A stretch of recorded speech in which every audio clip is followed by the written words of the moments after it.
ಬಾಂಧವರೇ ಹಾಗೂ ಕಿಸಾನ್ವಾಣಿ ಕೃಷಿ ರಂಗ ಕಾರ್ಯಕ್ರಮ ಕೇಳುಗರೆ, ಇವತ್ತು ನಮ್ಮ ಜೊತೆ ಪ್ರಗತಿಪರ ರೈತರಾದ ಈರಪ್ಪ ನಾಯ್ಕ ಅವರು ನಮ್ಮ ಜೊತೆಗಿದ್ದಾರೆ. ಚಂದ್ರಗುತ್ತಿ ಹೋಬಳಿ ಹೊರಬೈಲು ಗ್ರಾಮ. ಇಲ್ಲಿ ತಮ್ಮ ಒಂದು ಕೃಷಿ ಚಟುವಟಿಕೆಗಳನ್ನ ಅತ್ಯಂತ ಒಂದು ಸುಂದರವಾಗಿ ಅಚ್ಚುಕಟ್ಟಾಗಿ ಇರ್ತಕ್ಕಂಥ ಒಂದು ಪ್ರದೇಶದಲ್ಲಿ, ನೈಸರ್ಗಿಕವಾಗಿ ಸಿಗ್ತಕ್ಕಂಥ ಒಂದು ಪ್ರದೇಶದಲ್ಲಿ ತುಂಬಾನೇ ಒಂದು ಚೆನ್ನಾಗಿ ಕೃಷಿ ಮಾಡ್ಕೊಂಡು ಹೋಗ್ತಾ ಇದ್ದಾರೆ. ಜೊತೆಗೆ ನಮ್ಮ ಕೃಷಿ ವಿಜ್ಞಾನ ಕೇಂದ್ರ ಶಿವಮೊಗ್ಗ, ಇಲ್ಲಿ ಇವರು ಪ್ರತಿ ಬುಧವಾರ ನಮ್ಮ ರೈತರಿಗೆ ಇವರ ಒಂದು ಅನುಭವಗಳನ್ನ ಅವರು ವ್ಯಕ್ತಪಡಿಸ್ತಕ್ಕಂಥ ಒಂದು ಕಾರ್ಯಕ್ರಮ ಕೂಡ ಅವರು ಮಾಡ್ತಾರೆ. ಬನ್ನಿ, ಈಗ ಪ್ರಮುಖವಾಗಿ ಏನು ನಾವು ಹೇಳ್ತೀವಿ ಕಮರ್ಷಿಯಲ್ ಕ್ರಾಪ್ಸ್ ಅಂತ, ಅಂದ್ರೆ ಏನು ವಾಣಿಜ್ಯ ಬೆಳೆಗಳು, ಏನಂತಂದ್ರೆ ರಬ್ಬರ್ ಆಗಿರ್ಬಹುದು, ತೆಂಗಾಗಿರ್ಬಹುದು, ಆಮೇಲೆ ಇದು ತಾಳೆ ಬೆಳೆ, ಈ ಒಂದು ಹೆಚ್ಚಿನ ಒಂದು ಗಮನ ಹರಿಸಿ ಇದು ಮುತುವರ್ಜಿವಹಿಸಿ ಇದನ್ನ ನಿರ್ವಹಿಸ್ತಾ ಇದ್ದಾರೆ. ಸಮಗ್ರ ಕೃಷಿನೇ ಅಂತ ಹೇಳ್ಬೋದು. ಸಮಗ್ರ ಎಲ್ಲ ಒಂದು ಕೃಷಿ ಇದೆ ಇವ್ರ ಹತ್ರ. ನೀವು ಇಂಥದ್ದು ಇಲ್ಲ ಅಂತ ಇಲ್ಲ, ಪ್ರತಿಯೊಂದು ಸಮಗ್ರವಾಗಿ ನಿರ್ವಹಣೆ ಮಾಡ್ಕೊಂಡು ಬರ್ತಾ ಇದ್ದಾರೆ. ಬನ್ನಿ ಈಗ ಇವರಿಂದ ಮಾಹಿತಿ ಪಡೆದುಕೊಳ್ಳೋಣ. ಪ್ರಥಮವಾಗಿ ಆಕಾಶವಾಣಿ FM ಕೇಂದ್ರದಿಂದ ತಮಗೆ ಸ್ವಾಗತ ಹಾಗೂ ನಮಸ್ಕಾರ ಸರ್. ನಮಸ್ಕಾರ. ನಾವು ವೀರಪ್ಪ ನಾಯ್ಕರು ಅಂತ. ಎಲ್ಲ ಬೆಳೆಗಳೆಲ್ಲ ಇದೆ ನಮ್ದು. ತಾಳೆ ಇದೆ, ಅಡಿಕೆ ಇದೆ, ಮತ್ತೆ ರಬ್ಬರ್ ಇದೆ, ಕಾಳುಮೆಣಸು, ಬಾಳೆ, ಆಲ್ಮೋಸ್ಟ್ ಹೊಸ ಹೊಸ ಬೆಳೆಗಳು ಯಾವ್ದು ಬಂದಿದಾವೆ ಎಲ್ಲ ಬೆಳೆಗಳನ್ನು ಇಟ್ಕೊಂಡಿದ್ದೀವಿ. ಅದು ಅಲ್ಲದೆ ನಮಗೆ ಮನೆಯಲ್ಲಿ ಖಾಲಿ ಇರ್ಲಿಕ್ಕೆ ಮನಸ್ಸು ಬರದೇ ಇದ್ದಾಗ ಈಗ ನಮ್ಮದು ಸಿಮೆಂಟ್ ಪ್ರಾಡಕ್ಟ್, ಕಿಟಕಿಗಳು, ಕಿಟಕಿ ಬಾಗಿಲು, ಅವನ್ನೆಲ್ಲ ಮಾಡಿ ಸೇಲ್ ಮಾಡ್ತಕ್ಕಂಥದ್ದು. ಕೊಬ್ಬರಿ ಎಣ್ಣೆ ಮಿಷನನ್ನು ಇಟ್ಕೊಂಡಿದ್ದೀನಿ. ಒಂದು 7 kg ಹಾಕಿ ಎಣ್ಣೆ ಮಾಡ್ತಕ್ಕಂಥದ್ದು. ಇಲ್ಲಿ 25 ಕಿಲೋಮೀಟ್ರ್ ವ್ಯಾಪ್ತಿಯೊಳಗೆ ಈಗ ಯಾವುದೂ ಇಲ್ಲ. ಸಿರ್ಸಿ 25 ಇದೆ, ಸಿದ್ದಾಪುರನೂ 25, ಇತ್ಲಾಗೆ ಸೊರಬನೂ 25 ಕಿಲೋಮೀಟ್ರ್ ವ್ಯಾಪ್ತಿಯೊಳಗಿರೋದ್ರಿಂದ ಇಲ್ಲಿ ನಮ್ಮ ಭಾಗದ ರೈತರಿಗೆ ಒಂದು ತುಂಬ ಅನುಕೂಲ ಆಗಿದೆ ಅಂತ ನಾನು ಹೇಳೋದಲ್ಲ, ಭಾಗದ ರೈತರು ಹೇಳ್ತಾರೆ. ಈಗ ಏನು 5 kg, 6 kg, 2 kg ಕೊಬ್ಬರಿ ಎಣ್ಣೆ ಮಾಡಿಸ್ಲಿಕ್ಕೆಲ್ಲ ಬರ್ತಾರೆ. ನಮ್ಮದು ಭತ್ತದ ಗದ್ದೆನೂ ಇದೆ, ಭತ್ತನೂ ಮಾಡ್ತೀವಿ. ಎಲ್ಲ ನಮ್ಮದು ಹಳೆ ತಳಿಗಳು ಭತ್ತ, ಅದರಲ್ಲಿ ಒಳ್ಳೆ ಇಳುವರಿ ಇನ್ನು ಚೆನ್ನಾಗಿ ಬಂದಿದೆ. ಅದು ಅಲ್ಲದೆ ನಾವು ಭತ್ತವನ್ನು ಬೀರಿ ಅರ್ಲು ಮಾಡಿ ಅರ್ಲಲ್ಲಿ ಭತ್ತ ಬೀರ್ತೀವಿ. ಕೆಲವರು ಒಣ ಮಣ್ಣಲ್ಲೇ ಬೀರಿ ಟ್ರ್ಯಾಕ್ಟರ್ ರೋಟೋವೇಟ್ರ್ ಹೊಡೆದು ಮಾಡ್ತಾರೆ. ನಾವು ಆ ಥರ ಏನು ಮಾಡ್ತಾ ಇಲ್ಲ. ಈ ಥರ ಭತ್ತವನ್ನು ಬೀರಿ ಮಾಡ್ತೀವಿ. ಅದರಿಂದ ಹುಲ್ಲಿನ ಪ್ರಮಾಣವೂ ಜಾಸ್ತಿ ಸಿಗ್ತದೆ ಮತ್ತು ಭತ್ತನೂ ಅಷ್ಟೇ ಪ್ರಮಾಣದಲ್ಲಿ ಬರ್ತದೆ. ಒಳ್ಳೆ ಅದರಲ್ಲೇ ಸಮಗ್ರ ಕೃಷಿ ಲೆಕ್ಕದಲ್ಲಿ ನನಗೆ ಒಂದು ಪ್ರಶಸ್ತಿನೂ ಕೊಟ್ಟಿದ್ದಾರೆ. ನಮ್ಮದು ಶಿವಮೊಗ್ಗ ಜಿಲ್ಲೆಯಿಂದ ಒಂದು ಪ್ರಶಸ್ತಿನೂ ಬಂತು. ಮತ್ತು ಅದು ಅಲ್ಲದೆ ಶಿವಮೊಗ್ಗದಲ್ಲಿ KVK ಅಂದರೆ ನವಲೆಯಲ್ಲಿ ಇರ್ತಕ್ಕಂಥ KVKಯಲ್ಲಿ ರೈತರಿಗೆ ವಾರದಲ್ಲಿ ಒಂದೊಂದು ದಿನ ಪಾಠ ಅಂತ ಹೇಳಿದರೆ ನಮ್ಮ ಒಂದು ಈ ರೈತರ ಅನುಭವದಲ್ಲಿ ಬರ್ತಕ್ಕಂಥ ಇವು ಬೆಳೆಗಳು, ಅದ್ರ ಬಗ್ಗೆ ಆ ರೈತರಿಗೆ ಒಂದು ಸ್ವಲ್ಪ ತಿಳುವಳಿಕೆ ಕೊಡಲಿಕ್ಕಾಗಿ ಆಗಾಗ ಹೋಗ್ತೀವಿ. ಅದನ್ನು ಒಂದು ಸ್ವಲ್ಪ ಅಲ್ಲಿ ಇದು ಮಾಡ್ತಾರೆ. ಮತ್ತು ಈಗ ಹಲವಾರು ರೈತರಿಗೆ ನಾವೆಲ್ಲ ಸ್ವಲ್ಪ ಅನುಕೂಲವಾದ ರೀತಿಯಲ್ಲಿ ಅವರಿಗೆ ಯಾವುದೇ ಒಂದು ಸಲಹೆ ಕೇಳಿದರು ಹೋಗಿಬಿಟ್ಟು ನನ್ನ ಕೈಲಿ ಹರಿದಷ್ಟು ಇಲ್ಲಿ ಹೇಳಿ, ಮತ್ತು ಅದು ಅಲ್ಲದೆ ಅವ್ರ ಪ್ಲಾಟ್ಗಳಿಗೆ ಹೋಗಿ ಹೀಗೆ ಮಾಡಿ ಅಂತ ಹೇಳ್ತೀವಿ. ಆ ಥರದ್ದು ಒಂದು ನಮ್ಮ ಇದು ಇದೆ. ಇಲ್ಲಿ ಈ ಭಾಗದಲ್ಲಿ ನಾನು ಒಬ್ಬ ಗ್ರಾಮ ಸೇವಕ ಇದ್ದಂಗೆ ಆಗಿಬಿಟ್ಟಿದ್ದೇನೆ ಎಲ್ಲ ಜನರಿಗೆ. ಅದು ಅಲ್ಲದೆ ನಮ್ಮ ಈಗ ಕೃಷಿ ಇಲಾಖೆಯವರು ಸಮೇತ ನಮ್ಮ ಸೊರಬ ಇರ್ಬೋದು, ಅವರು ಎಲ್ಲರೂ ನಮ್ಮನ್ನು ಗೌರವಿಸ್ತಾರೆ. ಯಾವುದೇ ಒಂದು ಸರ್ಕಾರದ ಒಂದು ಬೆಳೆ ಬಂದರೆ ಫಸ್ಟ್ ನಮ್ಮನ್ನು ಕೇಳ್ತಾರೆ, ನೀವು ಇದನ್ನ ಮಾಡ್ತೀರಾ, ಇಲ್ಲ ಅಂದರೆ ನಾವು ಬೇರೆಯವ್ರಿಗೆ ಕೊಡ್ತೀವಿ, ಹೀಗಂತ ಕೇಳಿ ನಾನು ಮಾಡ್ತೇನೆ ಅಂದರೆ ನಮಗೆ ಕೊಡ್ತಾರೆ. ಇದು ನಮ್ಗೆ ಆಗಲ್ಲ ಅಂದರೆ ಬೇರೆಯವ್ರಿಗೆ ಕೊಡ್ತಾರೆ ಅವರು. ಯಾಕಂದರೆ ನಮಗೆ ಕೊಟ್ಟರೆ ಅದರಿಂದ 10 ಜನರಿಗೆ ಅನುಕೂಲ ಆಗ್ತದೆ ಅನ್ನೋ ಉದ್ದೇಶ ಅವರೆಲ್ಲರಿಗೂ ಇದೆ. ಯಾವುದೇ ಒಂದು ಬೆಳೆ ಬಂದಾಗ, ಭತ್ತ ಇರ್ಬೋದು, ಬೀಜ ಧಾನ್ಯಗಳೆಲ್ಲ ಬಂದಾಗ ಸಮೇತ ನಮ್ಮನ್ನು ಒಂದು ಮಾತು ಕೇಳ್ತಾರೆ. ಹೀಗೆಲ್ಲ ಬೆಳೆದು ನಮ್ಮದೆಲ್ಲದು ಇದೆ. ಆದರೆ ಇನ್ನೂ ನೀವು ಕೇಳಿದರೆ ಅದ್ರ ಬಗ್ಗೆ ಕೊಡ್ತೀವಿ. ಕಾಫಿ ಇದೆ, ಎಲ್ಲ ಬೆಳೆನೂ ಇದೆ, ಆಲ್ಮೋಸ್ಟ್ ಯಾವ ಬೆಳೆನೂ ಇಲ್ಲ ಅನ್ನಂಗಿಲ್ಲ. ಈಗ ಈ ಒಂದು ಸಮಗ್ರ ಕೃಷಿಯಲ್ಲಿ ಇದು ತಮಗೆ ಹೇಗೆ ಅಂತಂತಂದ್ರೆ, ಇದು ಪೂರ್ವಜರನ್ನು ಮಾಡ್ಕೊಂಡು ಬಂದಿರತಕ್ಕಂಥ, ಅವಾಗ ಸಮಗ್ರ ಕೃಷಿ ಅಂತ ನಾವು ಹೆಸರಿಟ್ಟಿಲ್ಲ, ಮಾಡ್ಕೊಂತ ಬಂದಿದ್ರು ಅವಾಗಲೂ ಕೂಡ. ಆದರೆ ಈಗ ಇದು ಹೊಸ ಒಂದು ಯುಗದಲ್ಲಿ, ಈ ಒಂದು ವೈಜ್ಞಾನಿಕ ಯುಗದಲ್ಲಿ ಇದಕ್ಕೆ ಒಂದು ವೈಜ್ಞಾನಿಕ ಸ್ಪರ್ಶ ಕೊಟ್ಟು ಇದು ಸಮಗ್ರ ಕೃಷಿ ಅಂತ ಹೇಳ್ತಾ ಇದ್ದಾರೆ ಅಲ್ವಾ ಸರ್? ಹೌದು ಸರ್. ಈಗ ಸಮಗ್ರ ಕೃಷಿ ಅಂದರೆ ಒಂದು ಬೆಳೆಯಲ್ಲಿ ನಷ್ಟ ಆದರೆ ಮತ್ತೊಂದು ಬೆಳೆಯಲ್ಲಿ ಅವನಿಗೆ ಲಾಭ ಆಗಬೇಕು. ಭತ್ತಕ್ಕೆ ರೇಟ್ ಇಲ್ಲ ಅಂತ ಹೇಳಿದ್ರೆ ಅಡಿಕೆನೂ ಸ್ವಲ್ಪ ರೇಟ್ ಇಲ್ಲ ಅಂದರೆ ಕಾಳುಮೆಣಸು. ಈಗ ರಬ್ಬರ್ ಇದೆ, ಈಗ ಅದು ರಬ್ಬರು ರೇಟ್ ಕಡಿಮೆ ಇತ್ತು ಅಂತ ಜನಗಳೆಲ್ಲ ಕಿತ್ತಾಕಿದ್ರು. ನಾವು ಇಟ್ಕೊಂಡು ಅದರಲ್ಲೇ ದೊಡ್ಡ ಲಾಭ. ನಮಗೆ ರಬ್ಬರ್ ಇಲ್ಲದೆ ಇದ್ರೆ ನಮಗೆ ಜೀವನನೇ ಇಲ್ಲನೋ ಅನ್ನೋ ಪರಿಸ್ಥಿತಿ ನಮಗೆ ಬಂದಿದೆ. ಅಡಿಕೆ ವರ್ಷಕ್ಕೊಮ್ಮೆ ಕಿತ್ಕೊಂಡ್ರಾಯ್ತು. ರಬ್ಬರ್ ದಿನದ ಬೆಳೆ, ದಿನಾನೂ ನಮಗೆ ಇನ್ಕಮ್ ಕೊಡ್ತಕ್ಕಂಥ ಮರಗಳವು. ಅದಕ್ಕೆ ನೀರು ಹಾಕಬೇಕಾಗಿಲ್ಲ, ಗೊಬ್ಬರನೂ ಹೆಚ್ಚು ಹಾಕಬೇಕಾಗಿಲ್ಲ, ಒಳ್ಳೆ ಬೆಳೆ ಅದು. ಅಂದರೆ ಅದನ್ನು ರುಚಿ ಉಂಡವ್ರಿಗೆ ಮಾತ್ರ ರಬ್ಬರ್ ಬೆಳೆದು ಗೊತ್ತು, ಪಾಮು ಅಷ್ಟೇ, ವರ್ಷಕ್ಕೆ 12 ಕೊನೆ ಬರ್ತದೆ. ನಾವು ನೀರನ್ನು ಚೆನ್ನಾಗಿ ಕೊಟ್ಬಿಟ್ರೆ 12 ಕೊನೆ ಹೊರಡ್ತದೆ. ಏನೋ ಒಂದು 6 ಸಿಗಲಿ ನಮಗೆ ತೊಂದರೆ ಇಲ್ಲ. 60ರಿಂದ 70 kg ಒಂದೊಂದು, ಕನಿಷ್ಠ 10 ವರ್ಷ ಕಳೆದಿರ್ತಕ್ಕಂಥ ಮರದಲ್ಲಿ 60ರಿಂದ 70 kg ಬರ್ತದೆ. ಈಗ ಒಳ್ಳೆ ರೇಟ್ ಇದೆ, 15,000 ತನಕ ಒಂದು ಟನ್ನಿಗಿದೆ. ಹೀಗಾಗಿ ರೈತರಿಗೆ ಅದರಲ್ಲಿ ಆಗ್ತಕ್ಕಂಥ ಲಾಭ ಇನ್ನು ಯಾವುದ್ರಲ್ಲೂ ಇಲ್ಲ ಅಂತ ಜನಗಳು ಏನಿದ್ರು ಅಡಿಕೆ ಹುಚ್ಚು ಹಿಡ್ಕೊಂಡು ಹೋಗ್ತಾ ಇದ್ದಾರೆ. 2 ವರ್ಷದಿಂದ ಒಂದೇ ಥರ ರೇಟ್ ನಿಂತಿದೆ. ಆದರೆ ಈ ಸಾರಿ ಅಡಿಕೆಯನ್ನು ಕೇಳುವವರೇ ಇಲ್ಲ. ಮೊದಲೆಲ್ಲ ಕೇಣಿ ಬಂದು ಹಿಡಿತಾ ಇದ್ರು. ಈ ವರ್ಷ ಯಾರು ಅಡಿಕೆಯನ್ನು ಕೇಣಿ ಬಂದು ಹಿಡಿದು ಇದು ಮಾಡ್ತೀವಿ ಒತ್ತಾಯದ ಮೇಲೆ ಅಡಿಕೆ ಕೊಡುವ ಸ್ಥಿತಿ ಬಂದಿದೆ ಜನರದ್ದು. ಮುಂದಿನ ದಿನಗಳಲ್ಲಿ ಇನ್ನೇನಾಗ್ತದೋ ಹೇಳೋಕ್ಕಾಗಲ್ಲ. ನಮ್ಮದು ಅಡಿಕೆ ಇದೆ, ಆದರೆ ಅತಿಯಾದ ಅಡಿಕೆ ಹೋಗಿಲ್ಲ. ನಾವು ಒಂದು 2 ಎಕರೆ ಅಷ್ಟೇ ಇಟ್ಕೊಂಡಿದ್ದೀವಿ. ಈ ಥರ ರಬ್ಬರು ಅದು ಇಟ್ಕೊಂಡಿದ್ದೀವಿ, ಪಾಮ್ ಇಟ್ಕೊಂಡಿದ್ದೀವಿ. ಒಂದು ಹೋದ್ರೆ ಒಂದರಲ್ಲಾರು ಇನ್ಕಮ್ ಬಂದೇ ಬರ್ತಾರೆ ಅನ್ನೋ ಧೈರ್ಯ ಇದೆ. ನಮ್ಗೆ ಆತ್ಮವಿಶ್ವಾಸ ಇರೋದ್ರಿಂದ ನಮ್ಗೆ ಇತರೆ ಬೆಳೆಗಳು, ಈಗ ರಬ್ಬರು ಅಥವಾ ಪಾಮು ಇವೇ ನಮ್ಗೆ, ಅಡಿಕೆಯಲ್ಲಿ ನಮ್ಗೇನು ಅಷ್ಟಕ್ಕಷ್ಟೇ. ಈ ಸರಿ ಒಂದು ಕೊಳೆ ಬಂದು 50% ಹೋಗಿದೆ. ನಮ್ದೊಂದಲ್ಲ, ಪಕ್ಕದ ರೈತರು ಆರಿಸ್ದಂಗನೆ ತೋಟದಲ್ಲಿ ಬಿದ್ದಿದೆ. ಮೊನ್ನೆ ನೋಡಿದ ಕೆಲವ್ರ ತೋಟನ ಆರಿಸ್ಲೇ ಇಲ್ಲ, ಅದು ಹಾಗೆ ಬಿದ್ದು ಹೋಗಿದೆ. ಆರಿಸಿದ್ರೆ ಮೈ ಮೇಲೆ ಬರ್ತದೆ ಕೂಲಿ. ಇವತ್ತು ಒಂದು 500-600 ರೂಪಾಯಿ ಒಂದು ಗಂಡಾಳು ಪಗಾರ ಕೊಡಬೇಕು, 300 ರೂಪಾಯಿ ಹೆಣ್ಣಾಳು. ಈಗ ಟೈಮು 10 ಗಂಟೆಗೆ ಬರ್ತಾರೆ, 12ವರೆಗೆ ಹೋಗ್ತಾರೆ, 2ವರೆಗೆ ಹಿಡಿತಾರೆ, 5 ಗಂಟೆಗೆ ಹೋಗ್ತಾರೆ. ಕೆಲವ್ರು ಬೆಳಗಾಗೆ 8 ಗಂಟೆಗೆ ಬರ್ತಾರೆ, ಬಂದಾರ ಆಗಲೇ 1 ಗಂಟೆಗೆ ಹೋಗ್ತಾರೆ. ನಾವು ಎದ್ದು ಕೆಲಸಕ್ಕೆ ಹೋಗುವಷ್ಟರೊಳಗೆ ಇವ್ರು ಹೋಗಿರ್ತಾರೆ. ದುಡ್ಡು ಒಂದು ಖರ್ಚಾಗ್ತದೆ ಬಿಟ್ಟರೆ ಕೆಲಸ ಆಗ್ತಾ ಇಲ್ಲ. ಈಗ ಮುಂದೆ ಈ ವ್ಯವಸಾಯ ಅಂತಕ್ಕಂಥದ್ದು ತಾನು ಸ್ವಂತ ಮಾಡಿದ್ರೆ ಮಾತ್ರ ಕೆಲವಷ್ಟು ಬೇಸಾಯ. ನಾನು 100 ಎಕರೆ ಮಾಡ್ತಾನೆ, 50 ಎಕರೆ ಮಾಡ್ತಾನೆ ಅನ್ನೋನೆಲ್ಲ ಅವಂದು ಬೇಸಾಯ ಅವರಿಗೆ.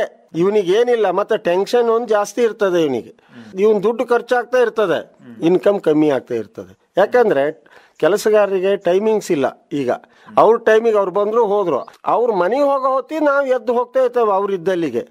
ಅಷ್ಟರೊಳಗೆ ಅಲ್ಲಿ ಕೂತು ಇಲ್ಲಿ ಮಾತಾಡಿ ಹೀಗೆ ಹೋಗ್ಬಿಡ್ತಾರೆ. ಈ ರೈತಾಭಿ ಅನ್ನೋದು ಹಾಗಾಗಿ ರೈತರಿಗೆ ಒಂಥರ ಉರುಳಾಗ್ತಾ ಇದೆ ಅಂತ ಹೇಳಲಿಕ್ಕೆ ಏನು ತಪ್ಪಾಗ್ಲಿಕ್ಕಿಲ್ಲ. ಈಗ ಎಲ್ಲ ಬೆಳೆಯಲ್ಲಿ ಮೂಲ ಬೆಳೆ ಅಂದರೆ ಅಲ್ಪ ಸ್ವಲ್ಪ ಬೆಳೆ. ಈಗ ನಮ್ದಿದೆ, ಒಂದು 5 ಎಕರೆ ರಬ್ಬರ್ ಇದೆ, ಒಂದು 5 ಎಕರೆ ಲೆಕ್ಕ ಪಾಮ್ ಇದೆ, ಒಂದು 2.5 ಎಕರೆ ಭತ್ತದ ಗದ್ದೆ ಇದೆ, ಒಂದು 2 ಎಕರೆ ಅಡಿಕೆ ತೋಟ ಇದೆ. ಬಾಕಿದ್ರಲ್ಲಿ ಕಾಡು ಫಸಲಾಗಿ ಬೆಳ್ಕೊಂಡಿರೋದು ಕಾಳು ಮೆಣಸು ಹಾಕಿದ್ದೀವಿ ಒಂದು 2 ಎಕರೆ ಪ್ರದೇಶದಲ್ಲಿ. ಆಮೇಲೆ ಈ ಸಾರಿ ಕೃಷಿ ಹೊಂಡ ಒಂದು ಮಾಡಿದ್ದೀವಿ, ಅದರಲ್ಲಿ ಒಂದು ಮೀನು ಸಾಕಾಣಿಕೆ ಇದನ್ನು ಮಾಡಿದ್ದೀವಿ. ಹೀಗೆ ಒಂದಲ್ಲ ಒಂದು ನಮ್ಗೆ ಯಾವುದೂ ಟೆನ್ಷನ್, ಆಳು ಬರದೇ ಹೋದ್ರೂ ನಮಗೇನು ತೊಂದರೆ ಇಲ್ಲ. ನಮ್ಮ ಕೆಲಸವನ್ನು ನಾವು ಮಾಡ್ಕೊಳ್ಳುವ ಶಕ್ತಿ ನಮಗಿದೆ ಅಂತೇಳಿ ಇದೊಂದು ನಮಗೆ ಭಾಳ ಖುಷಿ ಇದೆ. ಬರಲಿಲ್ಲ, ದುಡ್ಡು ಉಳಿತು. 5 ಗಂಟೆ ಕೇಳ್ತೀವಿ, 6 ಗಂಟೆ 6:30 7 ಗಂಟೆ ಒಳಗೆ ರಬ್ಬರ್ ಗಿಡ ಕಿತ್ಕೊಂಡ್ಬರ್ತೀವಿ. 11:30ಯಿಂದ 12 ಗಂಟೆ ಒಳಗೆ ಹಾಲು ತಂದಾಕ್ತೀವಿ. ಆಮೇಲೆ ಸಾಯಂಕಾಲ ಮುಂದೆ ರಬ್ಬರ್ ಸೀಟ್ ಹೊಡ್ಕೊತೀವಿ. ನಾವು ಕೊಬ್ಬರಿ ಎಣ್ಣೆ, ರೈತರ ಅಕ್ಕಪಕ್ಕದ ರೈತರೆಲ್ಲ ಸಂಜೆ 5 ಗಂಟೆ 6 ಗಂಟೆ ಹೊತ್ತಿಗೆ ಕೊಬ್ಬರಿ ಎಣ್ಣೆ ಮಾಡ್ಲಿಕ್ಕೆಲ್ಲ ತರ್ತಾರೆ. ಅವಾಗ ಅವ್ರದ್ದಷ್ಟೆಲ್ಲ ಮಾಡಿಕೊಡ್ತೀವಿ, 20 ರೂಪಾಯಿ kg ಹಾಗೆ ಅದು ಆಗ್ತದೆ. ಮತ್ತೆ ಖಾರ ಪುಡಿ ಮಾಡ್ತೀವಿ. 25ರಿಂದ 50 kg ತನಕ ಅಕ್ಕಿ ಮಾಡ್ತಕ್ಕಂಥ ಮಿಷನ್ ಇಟ್ಕೊಂಡಿದ್ದೀನಿ, ಅದನ್ನು ರೈತರಿಗೆ ಮಾಡ್ತೀನಿ. ಹೇಗೆ ಎಲ್ಲಾದ್ರೂ ದಿನಕ್ಕೆ 600ರಿಂದ 800 ರೂಪಾಯಿ ನಮ್ದು ಒಂದು ದಿನದ್ದು ಅದರಲ್ಲೇ ಸಿಗ್ತದೆ. ನಮಗೆ 600-800 ಅಲ್ದೇ ಒಂದು 600 ರೂಪಾಯಿ ಸಿಕ್ಕರು ಒಂದಿನ 1000 ಆಗ್ತದೆ, ಒಂದಿನ 300 ಆಗ್ತದೆ. ಮಿನಿಮಮ್ 500ರಿಂದ 600 ರೂಪಾಯಿ ಪ್ರತಿದಿನದ ಒಂದು ಇದಾಗ್ತದೆ. ಆದರೆ ಕರೆಂಟ್ ಚಾರ್ಜ್ ಒಂದು 100-200 ರೂಪಾಯಿ ಹೋದರೂ ಒಂದು 300-400 ರೂಪಾಯಿ ನಮ್ಮ ನೆಟ್ಟು ಉಳಿತದೆ.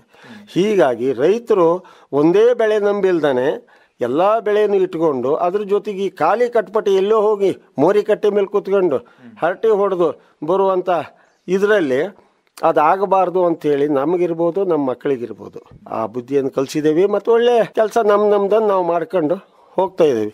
ಆಮೇಲೆ ಈಗ ಸಾವಯವ ಕೃಷಿಯಲ್ಲಿ ನಿಮ್ಗೆ ಹೇಳಬೇಕಾದ್ರೆ ಒಂದು 50 kg ಮಣ್ಣು, ಒಂದು 25 kg ಕೋಳಿ ಗೊಬ್ಬರ, 25 kg ಕುರಿ ಗೊಬ್ಬರ, ಒಂದು 3 ಪ್ಯಾಕೆಟ್ ಉಪ್ಪು, ಇವನ್ನ ಮಿಕ್ಸ್ ಮಾಡಿ 2-3 ಟೈಮ್ ಹಾಕಿ ಚೆನ್ನಾಗಿ ಕಲಿಸಿಟ್ಬಿಟ್ಟು ನೀವು ಗೊಬ್ಬರ ಹಾಕಿದರೆ ಅದೇ ಗೊಬ್ಬರ. ನಾನೀಗ 3 ವರ್ಷ ಆಯಿತು ಯಾವುದೇ ಒಂದು ಫರ್ಟಿಲೈಸರನ್ನು ಖರೀದಿ ಮಾಡಲಿಲ್ಲ. ಪೂರ್ತಿ ನಾವು ಮಾಡೋದು ಇದೇ ಕೃಷಿನೇ. ಆಮೇಲೆ ನಮ್ಮದು ಈ ಕೊಬ್ಬರಿ ಹಿಂಡಿ ಸೆಕೆಂಡ್ಸ್ ಎಲ್ಲ ಇರ್ತದೆ, ರೈತರು ಯಾರು ಒಯ್ಯಲ್ಲ ಅದನ್ನು ಸಮೇತ ರಾಕ್ ಫಾಸ್ಫೇಟ್ ಜೊತೆ ಮಿಕ್ಸ್ ಮಾಡಿಬಿಟ್ಟು ಇದ್ರೆ ಬೆಳೆಗೂ ಹಾಕ್ತೀವಿ. ನಮಗೂ ಉತ್ತಮವಾದ ಬೆಳೆ ಇದೆ. ಹೀಗಾಗಿ ಈಗ ಇನ್ನೂ ಅತಿ ಹೆಚ್ಚು ಅಂದರೆ ಈಗ ಏನಪ್ಪ ಅದು ಯಾವುದೇ ರೀತಿ ಅಫೆಕ್ಟನ್ನು ಮಾಡಲ್ಲ. ಈಗ ಮಳೆ ಕಮ್ಮಿ ಇದ್ರು ಸಮೇತ ಇದಿದ್ರು ಏನು ತೊಂದರೆ ಇಲ್ದಂಗೆ ಬರ್ತದೆ. ನಮ್ಮದು ದಿನ ಒಂದು 25 kg ಲೆಕ್ಕ ರಬ್ಬರ್ ಆಗ್ತದೆ, ನಮಗೆ ಸಾಕಾಗ್ತದೆ. ಈಗ 180-190 ರೂಪಾಯಿ kg ಇದೆ. ಮೊದಲು ರೇಟ್ ಕಡಿಮೆ ಇತ್ತು, ಈಗೆಲ್ಲ ಒಳ್ಳೆ ಉತ್ತಮವಾದ ರೇಟ್ ಇದೆ, ಸಾಕಾಗ್ತದೆ. ನಾವು ನೆಮ್ಮದಿಯಿಂದ ಜೀವನ ಮಾಡ್ತೀವಿ ಅನ್ನೋ ತಪ್ಪಾಗ್ಲಿಕ್ಕಿಲ್ಲ. ಈ ತಾಳೆ ಬೆಳೆನ ನಾವು ಕಂಡುಕೊಂಡಿರೋ ಹಾಗೆ ಶಿವಮೊಗ್ಗ ಜಿಲ್ಲೆಯಲ್ಲಿ ಕೆಲವೊಂದು ಸಮಯದ ಅಂತಂದ್ರೆ ಅದು ತಪ್ಪು ಅರ್ಥನೋ ಏನೋ ಗೊತ್ತಿಲ್ಲ, ನೀರ್ ಜಾಸ್ತಿ ಬೇಕಾಯ್ತದೆ ಅಂತ ಹೇಳಿ ಕಿತ್ತಾಕ್ ಬಿಟ್ಟಿದ್ರು 10-15 ವರ್ಷದ ಹಿಂದಿನ ಮಾತು ಇದು. ನಾನು ಅಂತಂದ್ರೆ ಆ ಸಮಯದಲ್ಲಿ ಇಲ್ಲಿ ಶಿವಮೊಗ್ಗ ಕಾಲೇಜಲ್ಲಿ ಓದ್ತಿರ್ಬೇಕಾದ್ರೆ ನಾವು ಕೂಡ ನಮ್ಗೆ ಗ್ರಾಮೀಣ ಒಂದು ಚಟುವಟಿಕೆಗಳಲ್ಲಿ ಭಾಗವಹಿಸ್ಲಿಕ್ಕೆ ಒಂದು ಅನುಕೂಲ ಮಾಡಿಕೊಟ್ಟಿದ್ರು ನಮ್ಮ ಒಂದು ವಿಶ್ವವಿದ್ಯಾಲಯದಿಂದ. ಅಂದ್ರೆ ಅವಾಗ ಕಾಲೇಜ್ ಮಾತ್ರ ಇತ್ತು.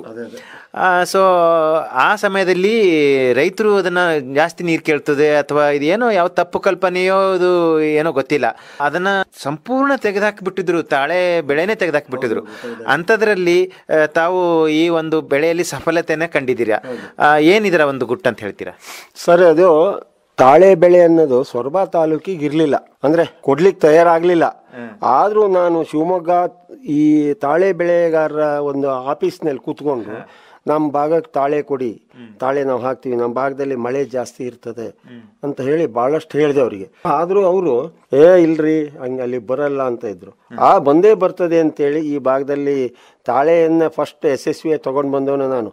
ಈ ಭಾಗದಿಂದ ಬಹಳಷ್ಟು ಜನ ರೈತರನ್ನೆಲ್ಲ ಕರ್ಕೊಂಡು ಹೋಗ್ಬಿಟ್ಟು ಹೊನ್ನಾಳಿ, ಚನ್ನಗಿರಿ ಅಲ್ಲಿ ತನಕನೂ ಹೋಗಿ ತಾಳೆ ಬೆಳೆಗಾರನ್ನೆಲ್ಲ ಸಂಪರ್ಕಿಸಿ ಶಿವಮೊಗ್ಗದಲ್ಲಿ BBOP ಅದು ಫ್ಯಾಕ್ಟ್ರಿ, ಅಲ್ಲಿಗೆ ಎಲ್ಲ ರೈತರನ್ನೆಲ್ಲ ಕರ್ಕೊಂಡು ಹೋಗಿ ನಮ್ಮ ಭಾಗಕ್ಕೆ ಕೊಡಿ ಅಂದಮೇಲೆ ಸುಮಾರಷ್ಟು ಜನರಿಗೆ ಕೊಟ್ಟರು.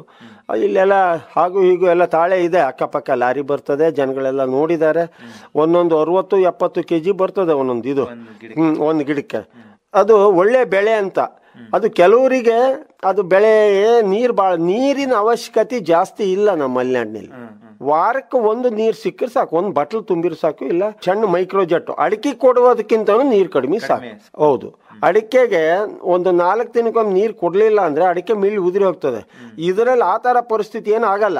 ನಾ ಹೇಳೋದು, ನೀವು 1 ತಿಂಗಳಿಗೆ 4 ನೀರು ಕೊಟ್ಟರು ಸಾಕು ಇದಕ್ಕೆ. ಹೌದೌದು, ಅಡಿಕೆ ಹಾಗೆಲ್ಲ 15 ದಿನ ಬಿಡ್ತಿನಕ್ಕೊಮ್ಮೆರೋ ನೀರು ಬೇಕು, ಬಿಸಿಲು ದಿನ ಜಾಸ್ತಿ ಬಂದಂಗೆ. ಇದು ಏನು ಇಲ್ವಾ? ಆದ್ರೆ ಇನ್ನೇನು ಜನಗಳು ಕಡಿಯೋದು ಹಾಗೆ ಅಂತ ಕಡಿಲಿಕ್ಕೂ ಸಮೇತ ಅದಕ್ಕೆ ಒಂದು ಟೀಮ್ ಸಮೇತ ಮಾಡಿದ್ವಿ ನಾವು ಅಲ್ಲಿಂದಾನೆ. ಈಗ ಅವರು ಬಂದು ಕಟಿಂಗ್ ಮಾಡಿ ಹಾಕಿ ಹೋಗ್ಬಿಡ್ತಾರೆ, ಅವ್ರು ಕ್ವಿಂಟಲ್ ಲೆಕ್ಕದಲ್ಲಿ ಅವ್ರು ದುಡ್ಡು ತಗೋತಾರೆ. ಈ ಭಾಗದಲ್ಲಿ ಕಡಿಯೋದು ಕಷ್ಟ ಅನ್ನೋದೊಂದು ಜನರ ಅಭಿಪ್ರಾಯ ಇತ್ತು. ಇಲ್ಲೇ ಪಕ್ಕದಲ್ಲೆಲ್ಲ ನಮ್ಮ ಇದಾವೆ, ದೇಸಾಯಿ ಗೌಡ್ರು ಅಂತ ಇದ್ದಾರೆ, ಅವರವೆಲ್ಲ ಒಳ್ಳೊಳ್ಳೆ ತಾಳೆ ಇದೆ. ಅವ್ರ ಮಕ್ಕಳೆಲ್ಲ ಅಫೀಸಿಯಲ್ಲ ಹೊರಗಡೆ ವರ್ಕ್ ಮಾಡ್ತಾರೆ, ಯಜಮಾನ್ರು ಒಬ್ಬರೇ ಇರೋದು. ಅವ್ರೇನಂತಾರೆ, ನಮಗೆ ಎಲ್ಲ ಬೆಳೆಕ್ಕಿಂತ ಪಾಮೇ ಬೆಸ್ಟು. ಅಂದರೆ ಪಾಮ್ನಲ್ಲಿ ವಾರಕ್ಕೊಮ್ಮೆ ಬರ್ತಾರೆ, ಕಡ್ಕೊಂತಾರೆ, ಹೋಗ್ತಾರೆ, ಅವ್ರ ಅಕೌಂಟಿಗೆ ದುಡ್ಡು ಹಾಕ್ತಾರೆ. ಅದರಂತ ಒಳ್ಳೆ ಬೆಳೆ ಇನ್ಯಾವುದೂ ಅಲ್ಲ. ಅಡಿಕೆ ಅದು ಕದ್ಕೊಂಡು ಹೋಗ್ತಾರೆ ಜನಗಳು, ಅದನ್ನ ಕಾಯ್ಬೇಕು, ನೀರು ಕೊಡಬೇಕು. ಅಡಿಕೆ ಸುಲಿಲಿಕ್ಕೆ ಸಮೇತ ಅಷ್ಟು ಕಷ್ಟ ಇದೆ ಸಂಸ್ಕರಣೆ ಮಾಡ್ತಕ್ಕಂಥದ್ದು. ಈ ಹಿಂದೆ ಎಲ್ಲ ಅಡಿಕೆಯನ್ನ 2 ಅಡಿಕೆ ಇದ್ರು ಕಾಯ್ಬೇಕಾಗಿತ್ತು ಮನೆಯಲ್ಲಿ ಕುತ್ಕೊಂಡು. ಈಗೇನಿಲ್ಲ, ಎಲ್ಲೋ ಯಾರ್ದೋ ಮನೆ ಬಾಗ್ಲಿಗೆ ಹೋಗಿ ಅಡಿಕೆ ಹಾಕಿ ಅವ್ರು ಸುಲ್ದು ಎಷ್ಟು ಕೊಡ್ತಾರೆ ಅಷ್ಟು ತಗೊಂಡು ಬಂದು ನಾವು ಬರುವ ಕಾಲ ಈಗ ಬಂದಿದೆ. ಅವಾಗೆಲ್ಲ ಮನೆ ಬಾಗಿಲೆಲ್ಲ ಅಡಿಕೆ ಸುಲಿಸ್ತಾ ಇದ್ವಿ, ಅದೆಲ್ಲ ಹೋಯ್ತು ಈಗ ಮುಂದೆ ಇನ್ನೊಂದು ದಿನಕ್ಕೆ ಇವ್ರು ಅಡಿಕೆ ಒಯ್ದು ಹಾಕಿ ಬಂದಾರೆ, ಅಡಿಕೆ ತರ್ತಾರೋ ಅನ್ನೋದು ಕಾಯಂ ಇಲ್ಲ. ಅಡಿಕೆ ಮನೆಗೆ ಅವ್ರು ಕೊಟ್ಟಷ್ಟು ತಗೊಬರೋಂಥದ್ದು ಯಾರೋ ದೊಡ್ಡವರಾಗ್ತಾ ಇದ್ದಾರೆ ಇದರಲ್ಲಿ ಅನ್ನೋದು ನನ್ನ ಅಭಿಪ್ರಾಯ. ಹಾಗಾಗಿ ಈಗ ಅಡಿಕೆ ಅಂದ್ರೆ ಅಡಿಕೆ ಅಲ್ಲಿಗೆ ಬಂದಿದೆ. ಈಗ ಇನ್ನು ಸ್ವಲ್ಪ ದಿನಗಳಲ್ಲಿ, ಇನ್ನು 4-5 ವರ್ಷದೊಳಗೆ ಅಡಿಕೆ ತೋಟಗಾರರು ನೆಲ ಹತ್ಲಿಕ್ಕೇನು ಕಮ್ಮಿ ಇಲ್ಲ. ಇತರೆ ಬೆಳೆಗಳನ್ನು ಸಮೇತ ಇಟ್ಕೊಂಡ್ರೆ ಅವ್ರು ಭೂಮಿ ಇಟ್ಕೊಂತಾರೆ, ಮಾರಿದ್ರೆ ಭೂಮಿ ದುಡ್ಡು ಸಿಗ್ತದೆ. ಆದ್ರೆ ಸೆಕೆಂಡ್ ನಮಗೆ ಬೇಕಾದ ಭೂಮಿ ಬೇಕು ಅಂದಲ್ಲಿ ನಮಗೆ ಸಿಗಲ್ಲ. ಈಗ ಆ ಪರಿಸ್ಥಿತಿ ಜನಗಳಿಗೆ ಅಷ್ಟು ದೊಡ್ಡ ಹಿಂಸೆ ಆಗಿದೆ. 1 ಎಕರೆ ಭತ್ತದ ಗದ್ದೆ ಮಾಡಿ ಸಮೇತ ನಾವು ಭತ್ತ ತರೋದು ಅಷ್ಟು ಕಷ್ಟ ಆಗಿದೆ ಇವತ್ತಿನ ಸ್ಥಿತಿಯಲ್ಲಿ. ಹಾಗಾಗಿ ರೈತರು ಎಲ್ಲರೂ ಗದ್ದೆ ಬಿಟ್ಬಿಟ್ರು. ಹೋದ ವರ್ಷ ಭತ್ತದ ರೇಟ್ ಚೆನ್ನಾಗಿತ್ತು, ಈ ಸರಿ ಭತ್ತದ ರೇಟ್ ಸ್ವಲ್ಪ ಕಡಿಮೆ ಇದೆ. ಯಾಕಂದ್ರೆ ಎಲ್ಲ ರೇಷನ್ ಅಕ್ಕಿ ಎಲ್ಲ ಕೊಡೋದ್ರಿಂದ ಅವರು ರೇಷನ್ ಅಕ್ಕಿ ಪಾಲಿಶ್ ಅಕ್ಕಿ, ಅದೇ ರೇಷನ್ ಅಕ್ಕಿನೇ ಪಾಲಿಶ್ ಮಾಡಿ ಬರ್ತದೆ ಚೀಲ ತುಂಬಿ. ಎಷ್ಟು ಮಟ್ಟಕ್ಕೆ ಬಂದಿದೆ ಅಂದ್ರೆ ನಾವು ಬೆಳೆದು ಭತ್ತಕ್ಕೆ ಬೆಲೆ ಇಲ್ಲ ಅಂತೇಳಿ ಬೇಸಾಯನೇ ಬಿಟ್ರು. ಮನೆಯಲ್ಲಿ ದನಕರುಗಳನ್ನು ಕಟ್ಟೋದೇ ಬಿಟ್ಬಿಟ್ರು. ಮೊದಲೇ ಒಬ್ಬೊಬ್ಬರ ಮನೆಯಲ್ಲಿ 2-3 ರಾಸುಗಳು ಹಿಂಡ್ತಾ ಇದ್ವು. ಈಗ ಆ ರಾಸುಗಳು ಸಮೇತ ಇಲ್ಲ. ಅದು ಕೆಲಸ ಮಾಡ್ಲಿಕ್ಕೆ, ಸಗಣಿ ತೆಗಿಲಿಕ್ಕೆ ಅಂದ್ರೆ ಕೆಲಸಗಾರರು ಒಂದು ದಿನಕ್ಕೆ ಅವನಿಗೆ 500-600 ರೂಪಾಯಿ ಪಗಾರ ಕೊಡ್ಬೇಕು. 500-600 ರೂಪಾಯಿ ಪಗಾರ ಕೊಟ್ಟು ಈ ದನಿಗೆ ಹುಲ್ಲು 25 ರೂಪಾಯಿ ಒಂದು ಪೆಂಡಿ ಹುಲ್ಲು ಅಂಥವು ದಿನಕ್ಕೆ 4 ಪೆಂಡಿ ಹುಲ್ಲು ಬೇಕು. ಅದಕ್ಕೆ ಒಂದು 100 ರೂಪಾಯಿ ಎಲ್ಲ ಲೆಕ್ಕಾಚಾರ ಹಾಕಿದ್ರೆ ನಮ್ಗೆ 1 ಲೀಟ್ರ್ ಹಾಲು ತಗೊಂಡ್ರೆ 100 ರೂಪಾಯಿ ಕೊಟ್ಟು ಹಾಲು ತಗೊಂಡ್ರು ಮನೆ ಮಂದಿಗೆ ಸಾಕಾಗ್ತತಿ. ಈ ದನ ಯಾಕೆ ಕಟ್ಟಬೇಕು ಅಂತ ಅವರು ಬಿಟ್ಬಿಟ್ರು. ಹಳ್ಳಿಗಳಲ್ಲಿ ಸಮೇತ ದನಗಳು ಬೆಳವಣಿಗೆ ಎಷ್ಟು ಮನೆಯಲ್ಲಿ ಮಾತ್ರ, ರಾಸುಗಳೇ ಇಲ್ಲ, ಎಲ್ಲ ಕೊಟ್ಬಿಟ್ರು. ಈಗೆಲ್ಲರೂ ಕೆಲಸ ಎಲ್ಲದೂ ಬಂದಾಗ್ತಾ ಹೋದ್ರೆ ಮುಂದೊಂದು ದಿನದಲ್ಲಿ ಏನಾಗ್ಬೋದು. ಈಗ ಯಾವ ಹಾಲಿನಲ್ಲಿ ಏನಿದೆ ಅಂತ ಗೊತ್ತಿಲ್ಲ. ಮೊದಲೇ ಆರೋಗ್ಯವಂತರಾಗಿದ್ರು, ಈಗೆಲ್ಲ ಮನೆ ಮಂದಿ ಎಲ್ಲ ಅನಾರೋಗ್ಯವಂತರಾಗೇ ಇದ್ದಾರೆ. ನಾನು ನೋಡ್ತಾ ಇದ್ದ ಹಾಗೆ ಒಬ್ರಿಗೆ ಕಾಲಿಲ್ಲ ಅಂತ, ಒಬ್ರಿಗೆ ಕೈ ಇಲ್ಲ ಅಂತಾರೆ. ಹೀಗೆ ನಾವು ಬೆಳಗಾಗಿ ಎದ್ದು ನಮ್ದೊಂದು ವ್ಯಾಯಾಮ ಇದ್ದಂಗೆ ನಮ್ಮ ಮನೆಯಲ್ಲಿ ನಾವು ಬೆಳೆದ ಭತ್ತ, ನಾವು ಬೆಳೆದ ವಸ್ತುಗಳನ್ನು ನಾವು ತಿನ್ಕೊಂತ ಇದ್ರೆ ನಮ್ಮ ಆರೋಗ್ಯನೂ ಚೆನ್ನಾಗಿರ್ತದೆ ಅಂತ ಹೇಳಿ ನಾನು ಈ ವಿಚಾರದಲ್ಲಿ ಇಷ್ಟಪಡ್ತೀನಿ. ಈಗ ಇದ್ರ ಒಳಸುರಿಗಳಿಗೆ ಬಂದ್ರೆ ತಮ್ಮ ಒಂದು ತೋಟದ ನಿರ್ವಹಣೆಗೆ ಬಂದ್ರೆ ಹೇಳ್ತಾ ಇದ್ರಿ, ಈಗ 3-4 ವರ್ಷದಿಂದ ಸಾವಯವ ಒಂದು ಕ್ರಮನೇ ಅನುಸರಿಸ್ತಾ ಇದ್ದೀರಾ ಅಂತ ಹೇಳ್ತಾ ಇದ್ದೀರಾ. ಏನೇನು ಒಂದು ಒಳಸುರಿಗಳನ್ನ ತಾವು ತಮ್ಮ ಜಮೀನಲ್ಲಿ ತಯಾರಿಸ್ಕೊಂಡ್ಬಿಟ್ಟು ಉಪಯೋಗಿಸ್ತಾ ಇದ್ದೀರಾ ಸರ್? ಗೊಬ್ಬರಗಳಾಗಿರ್ಲಿ, ಫರ್ಟಿಲೈಸರ್ ಅಂತ ಹೇಳ್ತೀವಿ, ಆಮೇಲೆ ಇನ್ಸೆಕ್ಟಿಸೈಡ್, ಪೆಸ್ಟಿಸೈಡ್ಸ್ ಅಂತ ನಾವೇನು ಕೀಟನಾಶಕ, ಸಾವಯವ ರೂಪದಲ್ಲಿ ಕೀಟನಾಶಕ ಆಗಿರ್ಲಿ, ರೋಗನಾಶಕ ಆಗಿರ್ಲಿ, ಇಲ್ಲ ಗೊಬ್ಬರ ಆಗಿರ್ಲಿ, ಅದೇ ಹೇಳಿದ್ನಲ್ಲ, ನಾವು ಇರ್ತಕ್ಕಂಥದ್ದು ಈ ಸಾವಯವ ಗೊಬ್ಬರಗಳನ್ನ ಮೊದಲು ನಾಟಿ ಮಾಡುವ ಪೂರ್ವದಲ್ಲಿ ಈಗ ಕುರಿ ಗೊಬ್ಬರ ಅಥವಾ ಕೋಳಿ ಗೊಬ್ಬರ ಇರ್ಬೋದು, ಮತ್ತೆ ಮಣ್ಣು ಮೂರನ್ನೊಂದು ಮಿಕ್ಸ್ ಮಾಡಿಬಿಟ್ಟು ಭೂಮಿಯೊಳಗೆ ಅದನ್ನ ಸೇರಿಸ್ಕೊಂಡು, ನಮ್ಮಲ್ಲಿ ಏನಾಗಿದೆ ಸೆಕೆಂಡ್ ಈ ಕೊಬ್ಬರಿ ಹಿಂಡಿ ಯಾರು ಒಯ್ಯಲ್ಲ. ಆಮೇಲೆ ನಮ್ದು ಅಕ್ಕಿ ಮಾಡ್ತೀವಿ, ಅದರ ಸಣ್ಣ ನುಚ್ಚು ಮತ್ತು ಸಣ್ಣ ಪೌಡರ್ ಆಗಿರ್ತದೆ, ಅದನ್ನ ಮಿಕ್ಸ್ ಮಾಡ್ತೀವಿ, ಅದನ್ನು ಒಯ್ಯಲ್ಲ. ಆಮೇಲೆ ಸ್ವಲ್ಪ ರಾಕ್ ಪಾಸ್ಪೇಟ್, ಅದೇನು ಫರ್ಟಿಲೈಸರ್ ಏನಲ್ಲ, ಅದೊಂದು ರಾಕ್ ಪುಡಿ, ಅದನ್ನೆಲ್ಲ ಮಿಕ್ಸ್ ಮಾಡಿಬಿಟ್ಟು ಆಮೇಲೆ ಇದನ್ನೆಲ್ಲ ಮಿಕ್ಸ್ ಮಾಡಿಬಿಟ್ಟು ಗದ್ದೆ ನಾಟಿ ಮಾಡುವ ಪೂರ್ವದಲ್ಲಿ ನಾನು ಗದ್ದೆ ಬೀರ್ಕೆಂಡು ನಾಟಿ ಮಾಡ್ತಾ ಬರ್ತೀನಿ. ಸೆಕೆಂಡ್ರಿ ಯಾವ ಗೊಬ್ಬರನೂ ಹಾಕಲ್ಲ. 2 ವರ್ಷದಿಂದನೂ ಭಾಳ ಉತ್ತಮವಾಗಿ ಬೆಳೆ ಬರ್ತಾ ಇದೆ, ಭಾಳ ಚೆನ್ನಾಗಿ ಬರ್ತಾ ಇದೆ. ನಾವು ಫರ್ಟಿಲೈಸರ್ ಖರೀದಿನೇ ಮಾಡಲಿಲ್ಲ. ಹೇಳ್ಬೇಕಾದ್ರೆ ಈ ರಬ್ಬರಿಗೆ ಮಾತ್ರ ಒಂದು 2 ಚೀಲ ಯೂರಿಯಾ, 2 ಚೀಲ ರಾಕ್ ಫಾಸ್ಫೇಟು, 1 ಚೀಲ ಪೊಟ್ಯಾಶ್, ರಬ್ಬರಿಗೆ ಮಾತ್ರ ಯೂಸು.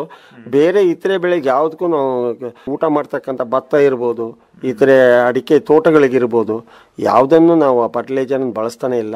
ಈ ಸರಿ ಅದೇ ಅಡಿಕೆ ತೋಟದಲ್ಲಿ ಉತ್ತಮವಾದ ಹಿಂಗಾರ ಇದೆ, 2-3 ಹಿಂಗಾರೆಲ್ಲ ಚೆನ್ನಾಗಿ ಬಂದಿದೆ ಈ ಸರಿ.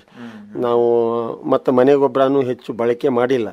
ನಮಗಿರೋ ಒಂದು 3 ದನ ಇದ್ದಾವೆ, ಆ ಗೊಬ್ಬರದಲ್ಲಿ ಸ್ವಲ್ಪ ಬಂದಷ್ಟು ಎಷ್ಟಕ್ಕೆ ಬರ್ತದೆ ಅಷ್ಟಕ್ಕೆ ಹಾಕ್ತೀವಿ. ಅದೇ ನಮಗೀಗ ಸಾವಯವ ಅಂದರೆ ಇದೆ, 50 kg ಮಣ್ಣಿಗೆ ಕುರಿ ಗೊಬ್ಬರ ಕೋಳಿ ಗೊಬ್ಬರ ಎಲ್ಲ ಮಿಕ್ಸ್ ಮಾಡಿಬಿಟ್ಟು ಒಂದು 8 ದಿನ ಇಟ್ಬಿಟ್ಟು ಅದಕ್ಕೊಂದು 5 ಲೀಟ್ರ್ ರುಚಿವಾತನೂ ಹಾಕ್ಬೋದು.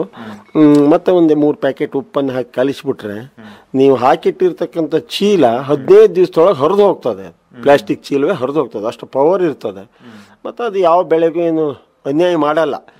ಅದನ್ನ ಒಳ್ಳೆ ಕೃಷಿ ಇದೆ. ನಾನು ಈ KVKಯಲ್ಲೂ 10 ಜನ ರೈತರು ಬಂದಾಗ ಅದ್ರ ಬಗ್ಗೆ ಈ ವಿಚಾರವಾಗಿ ಹೆಚ್ಚಿನ ಒಂದು ಒತ್ತು ಕೊಟ್ಟು ಹೇಳ್ತಾ ಇದ್ದೇನೆ. ಈ ಥರ ಮಾಡ್ರಿ, ನೀವು ಮಾಡಿ ನೋಡಿ ನನಗೆ ಫೋನ್ ಮಾಡಿ ಹೇಳ್ರಿ ಅಂತ. ಈ ಕೆಲವರೆಲ್ಲ ನಾವು ಮಾಡ್ತಾ ಇದ್ದೀವಿ. ನೀವು ಹೇಳಿದ ಹಾಗೆ ಚೀಲಗಳು 15 ದಿವಸದೊಳಗೆ ಚೀಲಗಳು ಹರಿದು ಹೋಗ್ತದೆ, ಅಷ್ಟು ಫಾಸ್ಟ್ ಇರ್ತದೆ ಅಂತ. ಯೂರಿಯಾ ಗೊಬ್ಬರ ಚೀಲಗಳು ಹೇಗೆ ಲಡ್ಡಾದ ಹರಿತಲ್ಲ ಆ ಥರ ಇದಾಗ್ತದೆ ಅಂತ. ಅಂದ್ರೆ ಈ ಸರಿ ಎಲ್ಲ ಕೆಲವರೆಲ್ಲ ಬೆಳೆಗೆಲ್ಲ ಯೂಸ್ ಮಾಡಿಬಿಟ್ಟು ಅವರ ಅಭಿಪ್ರಾಯವನ್ನು ನನಗೆ ಹೇಳ್ರಿ ಅಂತ ಎಲ್ಲರಿಗೂ ಫೋನ್ ನಂಬರ್ ಕೊಟ್ಟಿದ್ದೇನೆ. ಕೆಲವರೆಲ್ಲ ತರಕಾರಿಗೆಲ್ಲ ಮಾಡಿದಾರಂತ, ಭಾಳ ಚೆನ್ನಾಗಿ ಬಂದಿದೆ, ಇದು ನಮ್ಮ ಫರ್ಟಿಲೈಸರ್ಗಿಂತ ಇದು ಬೆಟರ್ ಅಂತಾನೆ ಹೇಳ್ತಾನೆ ಇದ್ದಾರೆ. ಆಗಾಗ ಫೋನ್ ಮಾಡ್ತಾ ಇರ್ತಾರೆ ನಮಗೆ.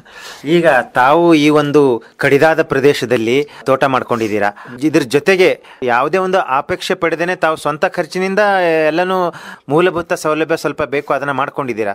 ಹೆಚ್ಚಿನ ಒಂದು ಸೌಲಭ್ಯಕ್ಕೋಸ್ಕರ ಈಗ ನಮ್ಮ ರೈತರ ಮಕ್ಕಳು ಸ್ಕೂಲಿಗೆ ಹೋಗೋದಾದ್ರೆ ಉತ್ತಮ ದಾರಿ ಬೇಕು.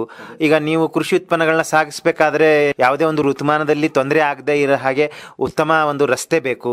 ಈ ಕುರಿತು ಏನು ನೀವು ನಮ್ಮ ಜನಪ್ರತಿನಿಧಿಗಳಿಗೆ ಮತ್ತೆ ಸರ್ಕಾರಕ್ಕೆ ಏನು ಹೇಳಕ್ಕೆ ಇಷ್ಟಪಡ್ತೀರಾ ಸರ್? ಸರ್, ಈಗ ಹೇಳ್ಬೇಕಾದ್ರೆ ಈ ನಮ್ಮದು ಈ ಕಡೆ 2 ಕಡೆಯಿಂದ ರೋಡ್ ಇದೆ. ಬಹಳಷ್ಟು ಜನಗಳೆಲ್ಲ ಓಡಾಡ್ತಾರೆ. ಜನಗಳು ಓಡಾಡ್ತಾರೋ ಅಂತ ನಾವು ರೋಡ್ ಮಾಡೋದು ಬಿಡಕ್ಕಾಗಲ್ಲ. ಈಗ ನಮಗೋಸ್ಕರವಾಗೂ ಬೇಕು, ಬೇರೆಯವರು ಓಡಾಡ್ಲಿ. ಆದರೆ ಈಗ ಏನಾಗಿದೆ, ಒಂದು ಸರ್ಕಾರದವರೇ ಬಂದು ರೋಡ್ ಮಾಡಿಕೊಡ್ಬೇಕು ಜನಗಳಿಗೆ. ಆ ಪರಿಸ್ಥಿತಿ ಬಂದಾರ. ಒಂದು ಕಲ್ಲು ಬಿರ್ಲಿ, ಒಂದು ಗುದ್ದು ಬಿರ್ಲಿ, ಯಾರು ಒಂದು ಗುದ್ದು ಮಣ್ಣು ಹಾಕಲ್ಲ, ಅದರಲ್ಲೇ ಓಡಾಡ್ತಾರೆ. ನಮ್ಗೆ ಆ ಥರ ಇಲ್ಲ, ಎಲ್ಲರೂ ಓಡಾಡಲಿ. ಎಲ್ಲರೂ ತಾವು ಸಾಮೂಹಿಕವಾಗಿ ಒಂದು ಸ್ವಲ್ಪ ಕೆಲಸ ಮಾಡ್ಕೊಂಡ್ರೆ, ಕೆಲವು ಈಗ ಟಾರ್ ರೋಡ್ಗಳು ಗೌರ್ಮೆಂಟ್ ರೋಡ್ ಇರ್ತಾವೆ, ಅದರಲ್ಲಿ ಹೋಗ್ತಾವೆ. ಒಳಗಡೆ ನಾವೆಲ್ಲ ಕಚ್ಚಾ ರೋಡ್ಗಳು ಮನೆಗೆ ಅವು ಮಾಡಲಿ ಅಂತ ಇವು ಮಾಡಲಿ, ಎಲ್ಲರೂ ಒಂದು ಸಾಮೂಹಿಕವಾಗಿ ರೋಡ್ ಮಾಡಿಕೊಂಡ್ರೆ ಅವರವರು ಒಳ್ಳೆಯ ತಂದಲ್ಲಿ ಓಡಾಡ್ಬೋದು. ಈಗ ನಮ್ಮದೇ ಈಗ ಎರಡು ಕಡೆಗೂ ರೋಡ್ ಇದೆ, ಎರಡು ರೋಡಿಗೂ ನಾವೇ ನಮ್ಮದೇ ಆದಂಥ ಖರ್ಚಿನಲ್ಲಿ ರೋಡ್ ಮಾಡ್ಕೊಳ್ತೀವಿ. ಮತ್ತು ಅದು ಅಲ್ಲದೆ ಹೊರಗಡೆಗೂ ನಾವೆಲ್ಲರೂ ಹೋದಾಗೂ ಸಮೇತ ಈ ಥರ ನಮ್ಮ ಹತಾರಗಳಿದ್ರೆ ಅಲ್ಲಿ ಒಂದು ಸ್ವಲ್ಪ ಕೆಲಸ ಮಾಡ್ಕೊಂಡು ಬರ್ತೀವಿ, ಮಣ್ಣಿಗೆ ಹಾಕಿ ಇದು ಮಾಡ್ಕೊಂಡು. ಆ ಥರ ಎಲ್ಲರಿಗೂ ಒಂದು ಆ ಥರ ಒಳ್ಳೆ ಮನೋಭಾವನೆ ಬಂದರೆ, ಈ ನಮ್ಮ ಗಾಂಧೀಜಿಯವ್ರು ಹೇಳ್ದಂಗೆ ಇದು ನಮ್ಮದು ರಾಮರಾಜ್ಯ ಆಗ್ತಿತ್ತು. ಆದರೆ ಇದು ರಾಮರಾಜ್ಯ ಈಗ ಸರ್ಕಾರದವ್ರು ಬಂದೇ ರೋಡ್ಗಳು ಮಾಡಿಕೊಡ್ಬೇಕು. ಒಂದು ಗುದ್ದು ಬಿದ್ದರೂ ತೆಗಿಯಲ್ಲ, ಒಂದು ಕಲ್ಲಿದ್ರೂ ತೆಗಿಯಲ್ಲ. ಮಳೆಗಾಲದಲ್ಲಿ ನೀರು ಹರಿದೋಗಿ ದೊಡ್ಡ ಕೊರಕಲೆ ಬಿದ್ದು ಹೋಗ್ತದೆ. ಅಂತಲ್ಲಿ ಸಮೇತ ಹೆಗಲ ಮೇಲೆ ಗುದ್ಲಿ ಹಾಕಿ ಬಂದರೂ ಮಾಡಲ್ಲ ಜನ. ಅದು ಆಗಬಾರ್ದು. ನಾವು ಯಾವ ಥರ ನಮ್ಮ ಯೋಚನೆಗಳಿದ್ದಾವೆ, ನಮ್ಮ ಯೋಚನೆಯಲ್ಲಿ 10 ಜನರಿಗೂ ಅನುಕೂಲ ಆಗ್ತದೆ. ನಾವು ಒಬ್ರು ಮಾಡಿ ಯಾರೋ ಪುಣ್ಯಾತ್ಮ ಏನೋ ಒಂದು ಸ್ವಲ್ಪ ನೋಡಪ್ಪ ರೋಡ್ ಮಾಡಿದಾನ ಅಂತ ಹೇಳುವ ಮನೋಭಾವನೆ ಅವ್ರಿಗೆ ಬಂದೇ ಬರ್ತದೆ. ಯಾರು ಕೆಟ್ಟವ ಅಂತ ಹೇಳಲ್ಲ. ಹಾಗಾಗಿ ನಾವು ಎಲ್ಲರೂ ಅಂಥವಕ್ಕೆಲ್ಲ ಒಂದು ಸಹಕಾರ ಕೊಟ್ಟು ಮಾಡ್ಕೊಂಡ್ರೆ ನಮ್ಗೆಲ್ಲರಿಗೂ ಒಂದು ಒಳ್ಳೇದಾಗ್ತದೆ. ಈಗ ಗೌರ್ಮೆಂಟೇ ಬಂದು ರೋಡ್ ಮಾಡಬೇಕು, ಗೌರ್ಮೆಂಟ್ ಅಧಿಕಾರಿಗಳೇ PWDರೇ ಬಂದು ರೋಡ್ ಮಾಡಬೇಕು ಅಂತ ಇರಬಾರ್ದು. ಒಂದು 10 ಜನರ ಸಹಕಾರದೊಳಗೆ ಒಂದು ನೀರು ಹರಿದು ರೋಡ್ ಹಾಳಾಗ್ತಾ ಇದ್ದ ಅವ್ನು ಸಮ್ ಮಾಡ್ಕೊಳ್ಳೋಂಥ ಎಲ್ಲ ಬೇಕು. ನಾವು ಅಂಥದ್ಕೆಲ್ಲ ಜನಗಳಿಗೆ ಹುರಿದುಂಬಿಸ್ತೀವಿ. ಮತ್ತು ಇಲ್ಲಿ ಒಂದು ದೇವಸ್ಥಾನಗಳನ್ನು ಸಮೇತ ಮಾಡ್ತಾ ಇದ್ದೇವೆ. ಹಳ್ಳಿಗೆಲ್ಲ ಹೋಗ್ತಾ ಇದ್ದೇವೆ. ಹಳ್ಳಿಯಲ್ಲಿ ಸಹಕಾರ ಕೊಡ್ತಾ ಇದ್ದಾರೆ ಎಲ್ಲರೂ. ಒಂದು ದುರ್ಗಮ್ಮನ ಗುಡಿ ಅಂತ ಹೇಳಿ ಮಾಡ್ತಾ ಇದ್ದೇವೆ ಇಲ್ಲಿ. ಅದನ್ನು ಮೊನ್ನೆ ಒಂದು ಅಧ್ಯಕ್ಷರು ಅಂತ ಮಾಡಿದ್ದಾರೆ ನಮ್ಮಲ್ಲಿ. ಈಗ ಎಲ್ಲ ಹೋದಲ್ಲೆಲ್ಲ 15,000, 20,000, 25,000 ಗಟ್ಟಲೆ ದಿನ ಸಾಯಂಕಾಲ ವಸೂಲು ಆಗ್ತಾ ಇದೆ. ಮಾಡ್ತಾ ಇದ್ದೇವೆ ಒಳ್ಳೆಯ ತಂದಲ್ಲಿ. ಈಗ ತಮ್ಮ ಒಂದು ಅನುಭವದಲ್ಲಿ ಇಷ್ಟು ವರ್ಷ ಒಂದು 40-50 ವರ್ಷದಿಂದ ತಾವು ಕೃಷಿ ಮಾಡ್ತಾ ಇದ್ದೀರಾ ಅಲ್ವಾ? ಈ ಒಂದು ಪ್ರದೇಶದಲ್ಲಿ ಕಾಡು ಪ್ರಾಣಿಗಳ ಒಂದು ಉಪಟಳ ಏನಾದ್ರು ತಮ್ಗೆ ಇದಾವೆ? ಕಾಡು ಪ್ರಾಣಿಗಳೆಲ್ಲ ಇದಾವೆ. ಇಲ್ಲಿ ಹುಲಿ ಪಲಿ ಎಲ್ಲ ಈಗಾಗಲೇ ಸದ್ಯ ವಾರ 15 ದಿವಸದಿಂದೆಲ್ಲ ಬಂದು ಇಲ್ಲಿ ಮೇಲೆಲ್ಲ ಉಳ್ದೋಯ್ತು. ನಮ್ಗೇನು ಯಾವುದನ್ನೇ ಅದೇನು ತೊಂದರೆ ಕೊಡ್ಲಿಲ್ಲ. ಮತ್ತೆ ಈ ನಾಯಿ ಕಿರ್ಬ ಅಂತಾರೆ, ಅವಂತೂ ಜಾಸ್ತಿ ಇದಾವೆ ಇಲ್ಲಿ. ನಾಯಿಗಳನ್ನೇ ಎತ್ಕೊಂಡು ಹೋಗ್ಬಿಡ್ತಾವ. ನಾಯಿಗಳನ್ನ ಕಪ್ಪು ಪಟ್ಟಿ ಇರ್ತದೆ, ಕಿವಿ ಅಗಲ ಇರ್ತದೆ. ಅದು ಈ ಸುಮಾರು ಹಾಗೂ ಈಗೆಲ್ಲ ಒಂದು ನಾಯಿ ಅಕ್ಕಪಕ್ಕ ಎಲ್ಲ ತಗೊಂಡು ಹೋಗಿದಾವೆ. ನಾವು ಸ್ವಲ್ಪ ಬೆಳಕೆಲ್ಲ ಇಟ್ಟು ಬಿಡ್ತೀವಿ. ನಮ್ಮ ಒಂದ್ 2-3 ನಾಯಿ ಒಯ್ದಾವೆ. ಈ ನಮ್ದು ಒಂದು ನಾಯಿ ಮಂದಿ ಅಟ್ಯಾಕ್ ಮಾಡ್ತೋ, ಅದು ಹೆದರ್ಲಿಲ್ಲ. ಅದು ಅದ್ರ ಜೊತೆಗೆ ಹೋರಾಟ ಮಾಡಿ ಒಂದು 8 ದಿನ ಮನಗ್ತು, ಆಮೇಲೆ ಈಗ ಹೇಳ್ತದ. ಆತರ ಎಲ್ಲ ಇದ ಕಾಡು ಪ್ರಾಣಿ. ಈ ಕುರಿತು ಅರಣ್ಯ ಇಲಾಖೆಯವರು ಏನಾದ್ರು ಮುತುವರ್ಜಿ ವಹಿಸಿ ಇದ್ರ ಬಗ್ಗೆ ಸರಿಪಡಿಸತಕ್ಕಂಥದ್ದು ಅಥವಾ ಈ ಬಗ್ಗೆ ಏನಾದ್ರು ಅವರು ಕ್ರಮ ತಗೊಳ್ತಾ ಇದಾರೆ ಸರ್? ಮಾಡ್ತಾರೆ. ಇಲ್ಲಿ ನಮ್ಮ ಹರಿಶಿ ಭಾಗದಲ್ಲೆಲ್ಲ ಇದ್ದಾರೆ. ಇಲ್ಲಿ ಕಾಡ್ಕೋಣಗಳು ಬರ್ತಾವೆ. ಇಲ್ಲಿ ನಮ್ಮ ಮನೆಯಲ್ಲೇ ಒಂದು ಕಾಡ್ಕೋಣ ಇಲ್ಲೇ ಮೇಲ್ಗಡೆ 3 ದಿನ ಉಳಿತು. ಇಲ್ಲೇ ನೀರ್ ಕುಡಿತೈತಿ, ಇಲ್ಲೇ ಇರ್ತಿತ್ತು. ಅದು ಒಂಟಿ ಆಗ್ಬಿಟ್ಟಿತ್ತು. ಅದು ತನ್ನ ಗುಂಪನ್ನು ತಪ್ಪಿಸ್ಕೊಂಡ್ಬಂದು ಇಲ್ಲೇ ಇತ್ತು. ಆಮೇಲೆ ಈ ನಾಯಿ ಕಿರ್ಬ ಅಂತ ಇದಾವೆ. ಆಮೇಲೆ ಅದೇ ಚಿರತೆಗಳು ಇದಾವೆ. ಅವು ಒಂದತ್ರ ನಿಲ್ಲಲ್ಲ ಸರ್. ಅವು ಈ ಅಡವೆ ಬಾಳ ಇರೋದ್ರಿಂದ ಹಂಗೆ ಹೋಗ್ಬಿಡ್ತಾವೆಲ್ಲ. 1-2 ದಿನ ಒಂದ್ ಬದಿ ಉಳಿದ್ರೆ ಉಳ್ಕೊಂಡು ಹೋಗ್ಬಿಟ್ಟು. ಯಾಕಂದ್ರೆ ನಮಗೆ ಈ ಸುತ್ತಮುತ್ತಲಿನ ಹಳ್ಳಿಯ ರೈತರಿಗೆ ಜನರಿಗೆ ಯಾವುದೇ ತೊಂದರೆ, ಪ್ರಾಣ ಅಪಾಯ ಆ ತರದ್ ಯಾವ ತೊಂದರೆ ಕೊಟ್ಟಿಲ್ಲ. ಎಲ್ಲ ಜನಗಳಿಗೆ ಕಾಣಿಸಿಂತಾವೆ. ಆತರ ಯಾವ್ದು ಒಂದು ಇದಿಲ್ಲ, ತೊಂದರೆ ಕೊಟ್ಟಿಲ್ಲ. ಇದ್ರ ಜೊತೆಗೆ ಬೆಳೆಗಳಿಗೆ ಹಾನಿ ಮಾಡ್ತಕ್ಕಂಥದ್ದು ಅವು ಹಂದಿ ಅಂತ ಇರ್ತಾವೆ. ಹಂದಿಗಳು ಅವನು ಸ್ವಲ್ಪ ಎಲ್ಲ ಹೀಗೆ ಆಗ ಈಗ ತೆಗೆದು ಬಿಡ್ತಾರಲ್ಲ. ಬೇರೆ ಪ್ರಾಣಿಗಳು ಯಾವುದನ್ನು ಮುಟ್ಟಲ್ಲ. ಈ ಆನೆಗಳಿಲ್ಲ. ಒಂದ್ ಟೈಮ್ ಬಂದಿದ್ದು, ಹೋದ್ ಸಾರಿ ಏನೋ ಬಂದಿದ್ವು ಅಂತ ಬಂದವ್ ನಿಲ್ಲಿಲ್ಲ. ಎಲ್ಲ ಹೊರಗಡೆ ಹೋದು ಬಾಳೆ ಗಿಳೆ ಎಲ್ಲ ಲಾಸ್ ಮಾಡಿದ್ವು, ಕಬ್ಬು ಎಲ್ಲ ತಿಂದಿದ್ವು ಅಂತ. ಅಲ್ಲಿಂದ ಹಂಗೆ ತಿನ್ಕೊಂಡು ಬೇರೆ ಊರ್ ಕಡೆ ಪಯಣ ಬೆಳೆಸ್ಬಿಡ್ತಾವ. ಯಾವ್ದು ಇಲ್ಲಿ ನಿತ್ತು ಇರಲ್ಲ. ಅಂದ್ರೆ ಈಗ ಮಾನವನು ತನ್ನ ಒಂದು ದುರಾಶೆಯಿಂದ ಎಲ್ಲವೂ ನಮಗೆ ಬೇಕು ಅನ್ನೋ ಒಂದು ಹಠದಿಂದ ಅವನು ಕೃಷಿ ಮಾಡ್ತಕ್ಕಂಥ ಒಂದು ಸಮಯದಲ್ಲಿ ಅದಕ್ಕೂ ಪ್ರಾಣಿಗಳಿಗೂ ಒಂದು ಸ್ವಲ್ಪ ಬಿಡೋಣ ಅಂತ ಒಂದು ಮನೋಭಾವ ಇಲ್ಲದೆ ಇರೋದಕ್ಕೋಸ್ಕರ ಈ ತರದ್ದು ಒಂದು ಪ್ರಾಣಿಗಳು ಜಮೀನುಗಳಿಗೆ ಬರ್ತಕ್ಕಂಥ ಒಂದು ಸಂದರ್ಭ ನಾವು ಕಾಣ್ತಾ ಇದ್ದೀವಿ. ಹೌದು. ಯಾಕಂದ್ರೆ ಈಗ ನಮಗೆ ಏನಿದ್ರು ಈ ಅಡವಿನೆಲ್ಲ ನಾಶ ಮಾಡಿ ಈ ಮನುಷ್ಯ ಆದವ ತನಗೆ ಬೇಕಾಗಿ ಬಳಸ್ಕೊಂಡ. ಈಗ ಪ್ರಾಣಿಗಳೆಲ್ಲ ಎಲ್ಲಿ ಹೋಗ್ಬೇಕಾಯ್ತು, ಅವೆಲ್ಲ ನಾಡಿಗೆ ಬಂದವು, ಅಡವಿಯಲ್ಲಿರೋವೆಲ್ಲ ನಾಡಿ ಊರೊಳಗೆಲ್ಲ ಬಂದವು. ಅದು ನಮ್ದೇ ತಪ್ಪು ಬಿಟ್ರೆ ಅವ್ರದ್ದು ಪ್ರಾಣಿಗಳದ್ದಲ್ಲ. ಈಗ ನಾ ಹೇಳೋದು ಈ ಆನೆಗಳಿರ್ಬೋದು ಅವೆಲ್ಲವೂ ಅವ್ರ ಅಡವಿನೇ ನಾವು ಚೊಕ್ ಮಾಡ್ಕೊಂಡ್ ಬಂದಿದ್ದೀವಿ. ಈಗ ಹಾಗೆ ಆಗಿ ಅವು ಬರಂದು ಇಲ್ಲೆಲ್ಲ ಊಟಿ ಮಾಡ್ತಾವೆ. ಆದ್ರೆ ನಮ್ಮ ಭಾಗದಲ್ಲೇನು ಆ ಥರ ಏನು ಮಾಡಲಿಲ್ಲ, ಸ್ವಲ್ಪ ಸ್ವಲ್ಪ ಅಡವಿ ಎಲ್ಲ ಇದೆ. ಆದ್ರೆ ಕೆಲವು ಕಡೆಗೆಲ್ಲ ಆ ಥರ ಮಾಡ್ತಾ ಇರೋದು ಮನುಷ್ಯನೇ ಅವಕ್ಕೆ ತೊಂದರೆ ಕೊಡ್ತಾ ಇರೋದ್ರಿಂದ ಅವು ಬಂದು ನಾಡಿಗೆ ಬಂದೇ ಬರ್ತಾವ ಪ್ರಾಣಿಗಳು. ಒಟ್ಟಾರೆ ನಿಮ್ಮ ಒಂದು ಕೃಷಿಯೇತರ ಒಂದು ಚಟುವಟಿಕೆಗಳಲ್ಲಿ ನಿವ್ವಳ ಒಂದು ಖರ್ಚು ಹೋಗ್ಬಿಟ್ಟು ಲಾಭ ಅಂತ ಹೇಳ್ಬೋದು. ಏನ್ ಹೇಳ್ತೀರಿ ಅದ್ರ ಬಗ್ಗೆ? ನಮಗೆ ರಬ್ಬರ್ ಗಿಬ್ಬರೆಲ್ಲ ಅದರಲ್ಲಿ 70% ಲಾಭನೇ. ಈಗ ಅಡಿಕೆಯಲ್ಲಿ 1 ಲಕ್ಷ ರೂಪಾಯಿ ಅಡಿಕೆ ನಾವು ಮಾರಿದ್ರೆ 1 ಕ್ವಿಂಟಲ್ ಅಡಿಕೆ ಹೇಳ್ತೀನಿ, 1 ಕ್ವಿಂಟಲ್ ಇವತ್ತೊಂದು 35,000 ರೂಪಾಯಿಗೆ ನಾವು ಮಾರಿದ್ರೆ ಅದರಲ್ಲಿ 15,000 ರೂಪಾಯಿ ಖರ್ಚಿಗೆ ಬೇಕು ಅವನಿಗೆ. ಆಳು ಕಾಳು ಕೂಲಿ ಮತ್ತೊಂದು ಮುಗಿದೊಂದು ನಾವು ನೀರು ಬಿಟ್ಟಿದ್ದು ತೆಗೆದಿದ್ದು ಅಂತ. ರಬ್ಬರ್ನಲ್ಲಿ ಏನೂ ಇಲ್ಲ, ಅದರಲ್ಲಿ ನಮಗೆ ಒಂದು ಆಸಿಡ್ ಅಷ್ಟೇ. ನಾವು ಸ್ವಂತ ಮಾಡೋದ್ರಿಂದ ನಮಗೆಲ್ಲದೂ ನಮ್ಗೆ ಉಳಿತಾಯ. ಅದ್ರ ವೇಸ್ಟ್ ಸಮೇತ ನಮಗೆ ಒಳ್ಳೆ ರೇಟ್ ಸಿಗ್ತದೆ. ಸಿಮೆಂಟ್ ಪ್ರಾಡಕ್ಟ್ ಎಲ್ಲ ಮಾಡ್ಕೊತೀವಿ. ನಮ್ಮ ಮನೇನ ನಾನೇ ಕಟ್ಕೊಂಡಿದ್ದೇನೆ. ಈ ಮನೇನ ನಾವು ಒಬ್ಬ ಲೇಬರ್ಸ್ ತಗೊಂಡು ಒಬ್ಬ ಹೆಲ್ಪರ್ನ ಇಟ್ಕೊಂಡು ಈ ಮನೇನ ನಾನೇ ಅದರಲ್ಲೆಲ್ಲ ಕಿಟಕಿಗಳು ಬಾಗಿಲು ಹೀಗೆ ಎಲ್ಲ ಇದು ಒಳ್ಳೆ ಇದರಲ್ಲೇ ನಾನು ಮಾಡ್ಕೊಂಡು ಹೋಗಿದ್ದೇನೆ. ನಮ್ಮ ಶಿವಮೊಗ್ಗ ಕೃಷಿ ಇಲಾಖೆಯಿಂದ ಬರ್ತಾರೆ, ನಮ್ಮ ಸೊರಬದಿಂದ ಬರ್ತಾರೆ, ನಮ್ಮ ಬಗ್ಗೆ ಸ್ವಲ್ಪ ತಿಳ್ಕೊಂಡವರು ನಮ್ಮ ಅಭಿಪ್ರಾಯನೂ ಅವ್ರು ಕೇಳ್ತಾರೆ. ಒಳ್ಳೆ ವಿಶ್ವಾಸದಲ್ಲೇ ನಾವು ಗ್ರಾಮ ಸೇವಕರಾದಂಗೆ ಆಗಿದೆ ಈ ಭಾಗದ ರೈತರಿಗೆ ಅಂತ ಹೇಳಿ. ಈಗ ತಮ್ಮ ಒಂದು ಅನುಭವದಲ್ಲಿ ಹೇಳೋದಾದರೆ, ಈಗ ಸದ್ಯದ ಒಂದು ಪರಿಸ್ಥಿತಿಯಲ್ಲಿ ನಮಗೆ ರೈತರಿಗೆ ಬೇಕಾಗಿರ್ತಕ್ಕಂಥದ್ದು ಹತ್ತಿರದಲ್ಲಿ ಇರ್ತಕ್ಕಂಥ ಒಂದು ಮಾರುಕಟ್ಟೆ ವ್ಯವಸ್ಥೆ, ಮಧ್ಯವರ್ತಿಗಳ ಒಂದು ಕಾಟ ಇರಬಾರ್ದು. ಜೊತೆಗೆ ಈಗ ಇಲ್ಲಿ ನಮಗೆ ಈಗ ಸಪೋಸ್ ನೀವು ಇವತ್ತು ಕಟಾವು ಮಾಡಿರ್ತೀರಾ, ಏನೋ ಮಳೆನೋ ಆಕಸ್ಮಿಕವಾಗಿ ಮಳೆ ಹಿಡ್ಕೊಂತು ಅಥವಾ ಏನೋ ವಾತಾವರಣದಲ್ಲಿ ಸ್ವಲ್ಪ ಏರುಪೇರಾದರೆ ಅದನ್ನು ಸಂಗ್ರಹಿಸಿ ಇಡೋದಕ್ಕೋಸ್ಕರ ಒಂದು ಸ್ಟೋರೇಜ್, ನಾವೇನು ಹೇಳ್ತೀವಿ godown storage, cold chain storage ಅಂತ ಹೇಳ್ಬಿಟ್ಟು ಆ ಥರದ್ದು ವ್ಯವಸ್ಥೆ ಏನಾದರೂ ನಿಮಗೆ ಬೇಕಂತ ಅನಿಸುತ್ತಾ ಸರ್? ಹೇಗೆ ಸರ್? ನಮಗೆ ಇಲ್ಲಿ ನಮ್ದು ಈಗೇನಾಗಿದೆ, ಪೈನಾಪಲ್ ಎಲ್ಲ ಮೊದಲು ಮಾಡ್ತಾ ಇದ್ವಿ, ಅದನ್ನ ಸ್ವಲ್ಪ ಈ ಲೇಬರ್ಸ್ ಪ್ರಾಬ್ಲಮ್ ಅಂತ ತೆಗೆದುಬಿಟ್ಟಿದ್ದೀವಿ. ಈಗ ಈ ಭಾಗದ ರೈತರಿಗೆ ಬೇಕು ಒಂದು ಸ್ಟೋರೇಜ್ ಬೇಕು, ಆದರೆ ಈ ಸೊಸೈಟಿ ಅವರು ಅದನ್ನ ನಿರ್ವಹಣೆ ಮಾಡಬೇಕು. ಮಾಡಿದ್ರೆ ಒಂದು ಅನುಕೂಲ ಆಗ್ತದೆ. ಇಲ್ಲಿ ನಮ್ಮ ಭಾಗದ ಸೊಸೈಟಿಗಳೆಲ್ಲ ಏನಿದಾರ ಇವರು ಮಾಡಿದ್ರೆ ಒಂದು ರೈತರಿಗೆಲ್ಲ ಅನುಕೂಲ ಆಗ್ತದೆ. ಈಗ ಇದೇ ಶಿರ್ಸಿ ಸಿದ್ದಾಪುರ ತಾಲೂಕು ಬದಿಗೆ ರೈತರು ಬೆಳೆದ ಭತ್ತ ಇರ್ಬೋದು, ಅವ್ರದ್ದೇ ಆದಂಥ ಒಂದು ಗೋಡಾನ್ ಅಲ್ಲಿ ಇಡ್ತಾರೆ. ಕಾಲಕ್ಕೆ ರೇಟ್ ಬಂದಾಗ ಅವ್ರು ಮಾರ್ತಕ್ಕಂಥ ಒಂದು ವ್ಯವಸ್ಥೆ ಸಮೇತ ಉತ್ತರ ಕನ್ನಡ ಜಿಲ್ಲೆಯಲ್ಲೆಲ್ಲ ಇದೆ. ಆದರೆ ನಮ್ಮ ಸೊರಬ ತಾಲೂಕಿನೆಲ್ಲ ಆ ಥರದ್ದು ಯಾವುದೂ ಒಂದು ಇದಿಲ್ಲ. ಆ ಥರದವೆಲ್ಲ ಆಗ್ಬೇಕು ನಮ್ಮ ಭಾಗದ ರೈತರಿಗೆ. ಏನಾಗುತ್ತೆ, ಮನೆಯಲ್ಲೇ ಭತ್ತ ಇಡೋದು, ಇಲಿ ಹಗಣ ತಿಂದು ಹೋಗೋದು, ಇದಾಗೋದು, ಅಡ್ಡ ದುಡ್ಡಿಗೆ ಭತ್ತಕ್ಕೆ ಬಂದರೆ ಈ ಮಧ್ಯವರ್ತಿಗಳಿಗೆ ಅಡ್ಡ ದುಡ್ಡಿಗೆ ಕೊಡೋದು, ಇದೆಲ್ಲ ಆಗ್ತದೆ. ಅದೆಲ್ಲ ಆಗಬಾರ್ದು. ನಾ ಹೇಳೋದು ಅಂಥವು ನಮ್ಮ ಸೊರಬ ತಾಲೂಕಿನಲ್ಲಿ ಭಾಳ ಕಡಿಮೆ. ದಕ್ಷಿಣ ಕನ್ನಡ ಮತ್ತು ಕಾರವಾರ ಜಿಲ್ಲಾ, ಉತ್ತರ ಕನ್ನಡ ಅಲ್ಲಿ ಪ್ರತಿ ರೈತರಿಗೆ ಅನುಕೂಲ ಆಗ. ತನ್ನ ಭತ್ತನ ಇಟ್ಕೊಂಡ, ತನ್ನ ಸೊಸೈಟಿ ಸಾಲ ಕಟ್ಟಬೇಕಾಗಿತ್ತು, ಆ ಟೈಮ್ನಲ್ಲಿ ಬೇಕಾದರೆ ಅವರೇ ದುಡ್ಡು ಕೊಡ್ತಾರೆ ತಾನು ಒಂದು ಬೆಳೆ ಇಟ್ಕೊಂಡ್ರೆ. ಆ ಥರದ್ದೆಲ್ಲ ಸ್ಟೋರೇಜ್ ಎಲ್ಲ ಆ ಕಡೆ ಮಾಡಿದ್ದಾರೆ. ಕೆಲವು ಅನಾನಸ್ ಇದನ್ನ ಇಡ್ಲಿಕ್ಕೂ ಸ್ಟೋರೇಜ್ಗಳು ಬನವಾಸಿ ಭಾಗ ಸಿರ್ಸಿದ ಬದಿಯೆಲ್ಲ ಮಾಡಿದ್ದಾರೆ. ಹಣ್ಣುಗಳನ್ನು ಇಟ್ಟು ತಾನು ರೇಟ್ ಬಂದಾಗ ಸ್ವಲ್ಪ 2 ತಿಂಗಳದನ್ನ ಹಾಳಾಗದೆ ಇದ್ದಂಗೆ ಇಟ್ಕೊಂಡು ಅದನ್ನ ಹೊರಗಡೆಗೆಲ್ಲ ಮಾರಲಿಕ್ಕೆಲ್ಲ ಅನುಕೂಲ ಆಗಂಥದ್ದೆಲ್ಲ ಮಾಡ್ಯಾರ. ಆದರೆ ನಮ್ಮ ಸೊರಬ ತಾಲೂಕಿನಲ್ಲಿ ಆ ಥರದ್ದು ಏನಿಲ್ಲ. ಯಾಕಂದರೆ ಇಲ್ಲಿ ಮಧ್ಯವರ್ತಿಗಳ ಹಾವಳಿ ಒಳಗೆ ಇವರು ಹಾಳಾಗ್ತತಿ ಅಂತೇಳಿ ಅಡ್ಡ ದುಡ್ಡಿ ಕೊಟ್ಟು ಕಳ್ಸೋಂಥ ಪರಿಸ್ಥಿತಿ ನಮ್ಮ ತಾಲೂಕಿನಲ್ಲಿ ಉದ್ಭವ. ಅದು ಆಗಬಾರ್ದು.